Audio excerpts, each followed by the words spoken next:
Hi, my name is Valerie and I'm 29 years old. I've wanted to talk about this for a long time, but due to legal issues, I couldn't until now. Now that I can, I want to share my story as a warning to my mother-in-law. I don't want her to come near us again. Adrian and I met because of our mothers. His mother, Felicia, and my mother, Veronica, were old friends. One day, they met for coffee after many years and realized they both had single children. They decided to set us up, and a week later, Adrian and I found ourselves at the same coffee shop. Though it was a bit awkward that our mothers set us up, we quickly warmed up to each other. We found out we had a lot in common, like our love for action movies and pizza. We were so engrossed in our conversation that we didn't notice the time passing. As the sun began to set, we said goodbye but promised to meet again soon. The next week, we met for a newly released action movie and pizza. We continued to go on dates almost every week for the next 2 months. I found myself falling deeply in love with Adrian. He also fell in love with me, which I could tell because his face would light up every time he saw me. He paid close attention to everything I said, and if I mentioned something I wanted, he would often surprise me with it on our next date. I loved his sense of humor, how attentive he was, and how much he cared for me. Because of this, I was the one to make the first move and ask him to be my boyfriend.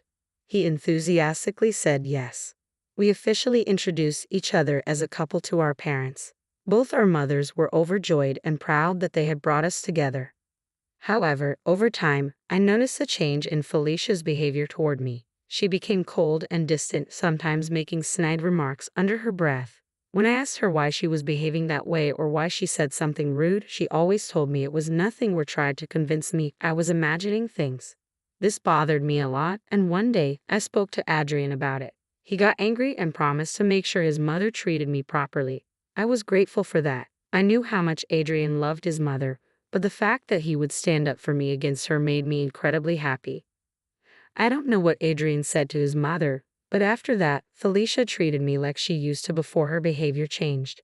I was grateful and enjoyed the stress-free time. Adrian and I dated for 2 years before deciding to get married. Our wedding was a small and intimate ceremony with only our closest friends and family present. Shortly after we got married, tragedy struck. Adrian's mother, Felicia, had her house burned down due to faulty electrical wiring. Thankfully, she was safe. Felicia was alright and unharmed as she had been out when the house caught fire. Since she had no place to stay, we opened our home to her. She lived with us for the next year. During that year, Adrian and I experienced great success in our careers. We were in a good place to start a family and decided to try. Within 2 months, I got pregnant. Adrian and I were overjoyed. We had always talked about being parents, and the fact that our dream was coming true made us feel really good. However, our joy slowly started to fade as Felicia gradually became more controlling. I suffered from a lot of morning sickness and cramping. My legs got swollen, making it hard to do household chores because all my energy was spent at work. Felicia couldn't stand this. She would yell at me to do her work. One day, I came home early from work because I was in too much pain. I lay down on the bed and took a short nap. But I was rudely awakened a little while later by Felicia. She began yelling at me for not having done her laundry. Disoriented from being woken up, I asked Felicia what she was talking about. "Valerie, why didn't you do the laundry today? Now I have nothing to wear." "Wait, what? Why didn't you do your own laundry?" "It's not my responsibility." "It's your responsibility as the host to take care of that." "I'm literally in so much pain right now. Are you trying to start a fight about this?" "Oh, come on. You're just making a big deal out of it. Pregnancy isn't that bad. You're exaggerating for attention. You have no idea what I'm going through. It's not easy for me to manage work and house chores when I'm feeling so unwell." "That's not my problem. I was pregnant once too, and I never experienced all this." "Get out. Get out. Get out of the room. Get out of the house. Get out of my life. How dare you talk to me like I'm faking everything? Who are you? Can you feel what I'm feeling? Get out." Felicia looked scared and quickly left the room. I couldn't believe her audacity. How dare she try to tell me my pain wasn't real? What would I gain from faking my pain? At the same time, I was yelling at Felicia. Adrian had come home from work. He worriedly ran upstairs to check on me and saw his mother hurry out of the room in fear. He walked into our room carefully and saw me crying hysterically on the bed. He quickly sat down next to me and hugged me, letting me cry for a while before asking why I was crying.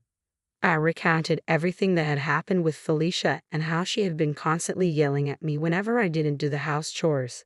Adrian got really angry and stood up to talk to his mother, but I stopped him. He saw my pleading face and calmed down. Why didn't you tell me earlier? I knew how upset you'd get. I didn't want you to end up evicting your mother, causing more tension between you two. I felt sorry for her, so I kept it to myself. Babe, I understand why you did that, but I should have known what was going on. I want you to share everything with me, especially when it's affecting you like this. I'm sorry, darling. I should have told you, but I didn't want to cause more problems. You never have to bear these things alone. We're a team, remember? I promise you I'll talk to my mother calmly about her behavior, and I want you to be there with me for that conversation. Together, we walked into Felicia's room. I was nervous about what Adrian was going to do. I know that he gets very protective of me, and his temper isn't the best. While I was hurt, I hoped he wouldn't do something he regretted.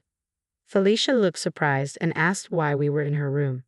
Why are you both in my room? What's going on? Enough with the act. Valerie told me everything. You've been constantly yelling at her about the household chores. Well, she should be doing them. After all, I'm just a guest here, right? You could have either done them yourself or waited for me to do them. You didn't need to bother Valerie like that. It's a woman's job to handle household chores. You would never catch me asking you for help with these kinds of tasks. I don't care about your beliefs. It's my house, my rules. I'm your mother. You can't tell me what to do. This is my home, and if you can't respect that, then maybe it's time you find another place to live. You can't do that. I have nowhere else to go.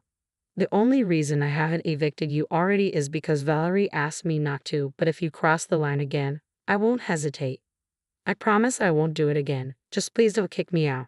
You need to change, Mom. Treat Valerie with respect like the family she is to us. All right. The rest of my pregnancy went relatively smoothly. My symptoms eased as I progressed further along. Finally, I gave birth to a healthy baby girl. Adrian and I were overjoyed to welcome our precious daughter into our family. We named her Ava. I stayed in the hospital for 2 more days after giving birth. On the 3rd day, Adrian picked us up from the hospital before he left for work and dropped us home. Felicia warmly greeted the 3 of us. Oh, look at my precious granddaughter. You've done such a wonderful job, Valerie. She's the most beautiful bundle of joy. Thank you, Felicia. It means a lot coming from you. Valerie needs some rest now, Mom. She just gave birth, and Ava kept her up through the night. Don't worry, I'll take care of the baby. You go and get some rest, Valerie. I don't want to be away from Ava so soon. Trust me, you'll need this rest soon enough. Mom will take good care of her. You rest, dear. I'll be here to look after Ava. All right, but just for a couple of hours. Then I'll take over. That sounds fair. You rest now, and I'll do the same later. Thank you, Mom. With that, Adrian left for work. I went to sleep, and Felicia looked after Ava. I woke up 2 hours later to Ava crying loudly. I got worried and went to check on what was going on. The sound of Ava crying was coming from Felicia's room. I didn't know what was happening, whether Felicia was purposely ignoring my daughter or if she was somehow sleeping through the loud noise. I knocked on Felicia's door but got no response. I tried to open the door, but it was locked. Panic started to set in. I began banging on the door and yelling for Felicia to open it. After 2 minutes, she finally opened the door just enough for me to see a portion of her face. Felicia, what are you doing? Let me see Ava. I'm just trying to teach you a lesson. You can't rely on Adrian for everything. You need to take responsibility for your duties around the house. This is not the way to teach a lesson. Give me my child right now. Complete your chores, and then you can have Ava back. It's time you learn to handle your responsibilities. What is wrong with you? Remember, the longer you take to complete the chores, the longer your child goes hungry.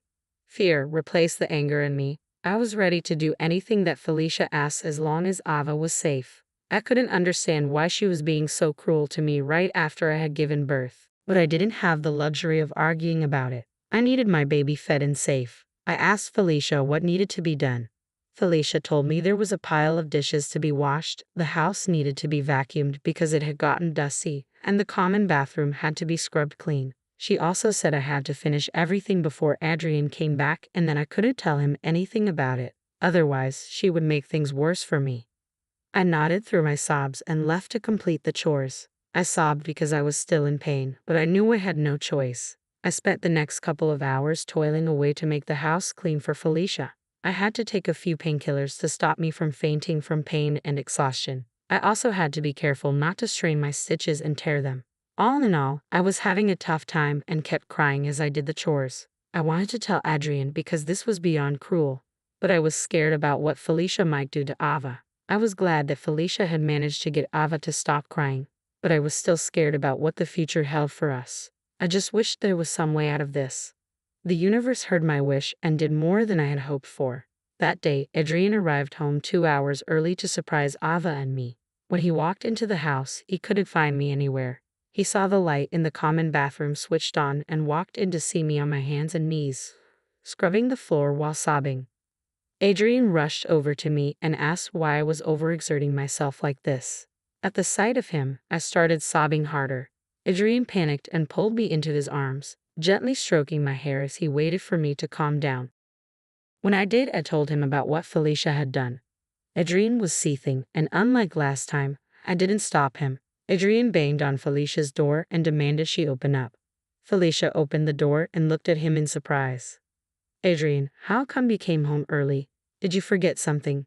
I didn't forget anything. I came home early because I wanted to surprise Ava and see my family, but instead, I found you trying to teach my wife a lesson in the worst possible way.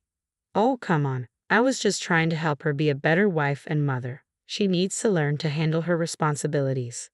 Help? That was no help. It was cruel and heartless. How could you treat her like that? She needs to learn. It's for her own good. For her own good. Look at our child. You had no right to involve her in your twisted lessons. She's just a baby.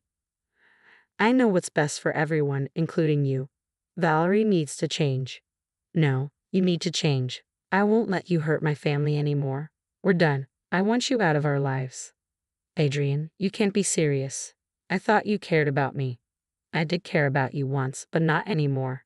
You've crossed the line, and I won't tolerate it. I will make you pay. Adrian, please. I didn't mean for this to happen. It's too late for apologies. You need to face the consequences of your actions. He silently walked out of her room and handed Ava to me. I cried tears of joy. I knew you had to be some kind of monster to torment an innocent child like that. Anger swirled within me, and I wanted to make Felicia pay. I asked Adrian what he had done to Felicia. I'm going to file a lawsuit against her. She endangered our child and harassed you. I will make sure she pays dearly for it, Adrian declared. But Adrian, fighting a lawsuit, isn't it too much? You and Ava are my world. Nothing is too much if anyone hurts either of you. She had no right to treat you like that. Thank you for standing up for us. I can't believe she would go to such lengths to get her way. I don't know what I would have done without you here. It was terrifying. From now on, you and Ava will be safe. I won't allow anyone to harm you ever again. True to his word, Adrian filed the lawsuit. A couple of days later, Felicia was served with court summons. Felicia was shocked and asked Adrian what the summons was for. You endangered my child and harassed my wife after she gave birth. I had to file this lawsuit to hold you accountable for your actions, Adrian said firmly. Adrian, please. I didn't mean to cause harm. I was just trying to help. Your idea of help is twisted. You crossed the line, and now you have to face the consequences. We're family. You can't do this to me. Family doesn't give people the right to hurt others. You hurt Valerie and traumatized Ava. I won't stand for it. Please, I'll change. I promise I won't interfere anymore. It's too late for promises. You have no evidence against me. How will you prove it?